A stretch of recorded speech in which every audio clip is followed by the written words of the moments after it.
you will be willing to do everything from every corner, you will be stuck definitely in between 130 to 145 range.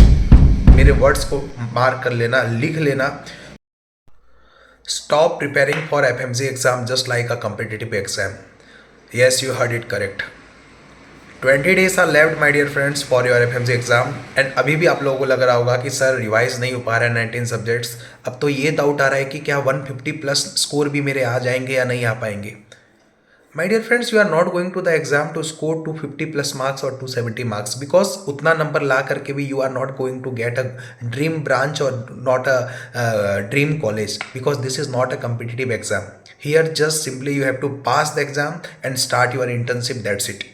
So before going to the exam we have to ensure our self कि हम इतना prepare किए हैं क्या कि जिससे मेरा exam निकल जाए, मैं पास हो जाऊं. अगर उतना ही तैयारी नहीं किया है, I am telling you one bitter truth कि if you will be willing to do everything from every corner, you will be stuck definitely in between 130 to 145 range. मेरे वर्ड्स को मार्क कर लेना, लिख लेना, because the toppers those who are going to score 250, 220, 200 plus marks, उनका भी सब कुछ नहीं हो पाता, बिकॉज सब कुछ कर पाना प्रैक्टिकली पॉसिबल नहीं है. That's why I am telling you my dear friends कि you have to kept one thing, one clear concept कि if I am not able to go through the 19 subject उतने अच्छे क्वालिटी के साथ, उतना अच्छा रिटेंशन रेट मुझे नहीं मिल रहा है, why not to go through the 10 subjects पूरे अच्छे एक फोकस के साथ, एक डिसिप्लिन के साथ कि मेरे को उन 10 सब्जेक्ट में मैक्सिमम स्कोर मैं कर पाऊँ एग्जाम में. और बाकी के जो 8-9 सब्जेक्ट्स हैं, I will be make sure कि उनके भी मैं PYQs, PYTs या यूट्यूब में कोई भी टीचर के शॉर्ट वीडियोस आ रहे हैं उनको गो थ्रू करके, कुछ मेरे को उसके बारे में पहले से पता हुआ है, कुछ मैं अभी रिवाइज करके उनको एग्जाम में चले जाऊंगा. तो मेरे उन सब्जेक्ट से एवरेज परफॉर्मेंस भी मैं उन सब्जेक्ट्स में करूंगा, तो स्ट्रॉन्ग सब्जेक्ट और एवरेज परफॉर्मेंस वाले सब्जेक्ट्स को मिला करके मेरे 150 नंबर बन जाएंगे. अगर मैं बात करूं FMT, ENT, पीडिया और अपना ऑप्थेल्मोलॉजी, इन 4 सब्जेक्ट्स में से 60 प्लस मार्क्स के क्वेश्चन आते हैं आपके एग्जाम में. Why not you are doing this 4 subject, these are very easy to tackle, very easy to score in this subject. Direct question आते हैं और आते ही आते हैं हर बार 15 प्लस क्वेश्चन. अगर इन सब्जेक्ट्स के साथ हम लोग और एड ऑन कर दें 4-5 और सब्जेक्ट्स को, जैसे आपके फार्मा, पैथो, OBGY, PSM और माइनर सब्जेक्ट्स को, 2-3 माइनर सब्जेक्ट्स को, जैसे रेडियो हो गया, ऑर्थो हो गया, डर्मा हो गया. सो माय डियर फ्रेंड्स, इन पूरे जो 8-9 सब्जेक्ट मैंने आपको बताया, पूरे माइनर सब्जेक्ट पकड़ लो और ये 8 सब्जेक्ट पकड़ लो जो मैंने बताया, आपके 190 से 200 स्कोर तो इन्हीं सब्जेक्ट में से, क्वेश्चन इन्हीं सब्जेक्ट में से आ रहे हैं.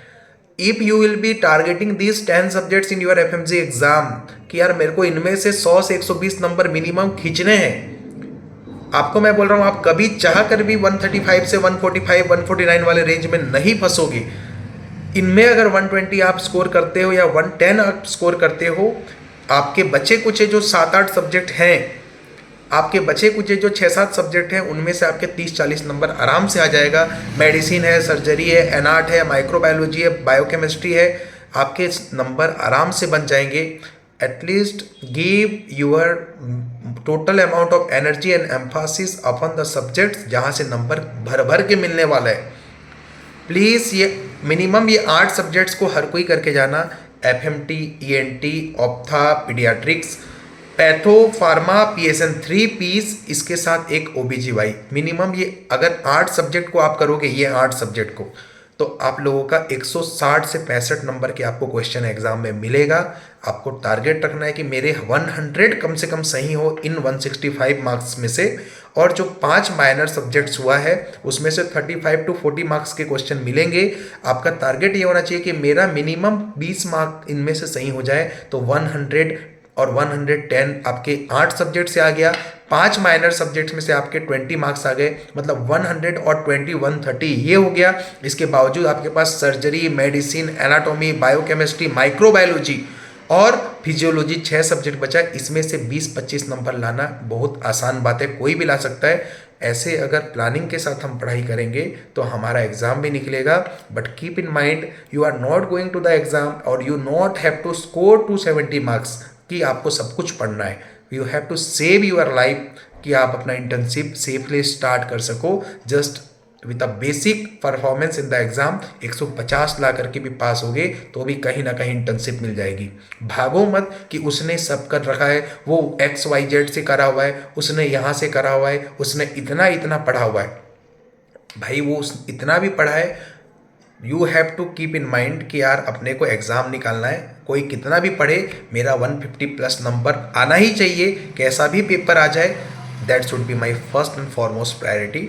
With that hope I am going to start this series to guide you in this last 15-20 days कि कैसे अपने को मोटिवेटेड रह करके प्रिपरेशन करना है। भीड़ के पीछे मत भागो, क्योंकि भीड़ के पीछे भागोगे तो 90% और 85% बच्चे फेल होते हैं एग्जाम में, आपको पता है। ओनली 15% बच्चे और 20% मैक्सिमम पास होते हैं। That's it from my side. तो जो सब्जेक्ट स्कोरिंग है, जहाँ से नंबर मिल रहा है भाई, उसको ढंग से कर लो, आप आराम से FMG पास हो जाओगे। Keep studying, keep hammering. God bless you. Bye.